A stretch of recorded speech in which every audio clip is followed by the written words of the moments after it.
This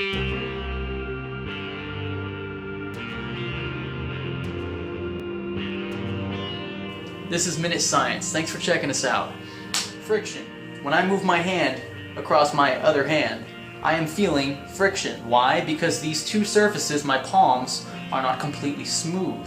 When one moves over the other, it feels a drag, it feels a resistance, a tendency to want to move against the direction that I'm sliding my hand across the other. Friction is one of the reasons why your car engine only performs at 25% of its full potential. A lot of that energy that is stored inside the gas molecules that are eventually burned to move the cylinder down and thus turn your car wheels ends up being lost in the form of heat.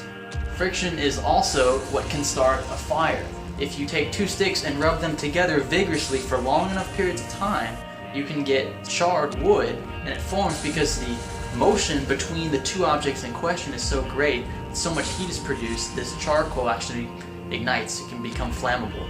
People have been creating fire this way for thousands of years. They've been able to harness and manipulate friction to the point of where they can produce a viable flame.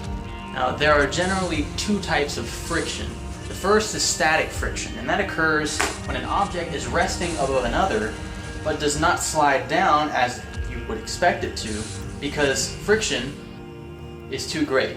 Now, kinetic friction occurs when static friction's coefficient is overcome and the object in question is able to slide down the surface. There's still friction involved, but it's not enough friction to prevent the object itself from moving anymore.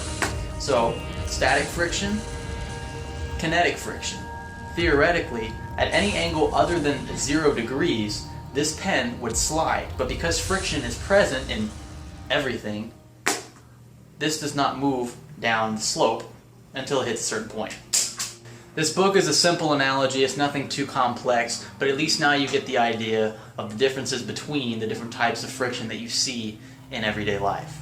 Hint, hint, the next Minute Science episode. Earth structure, soon to come. Thanks for checking us out.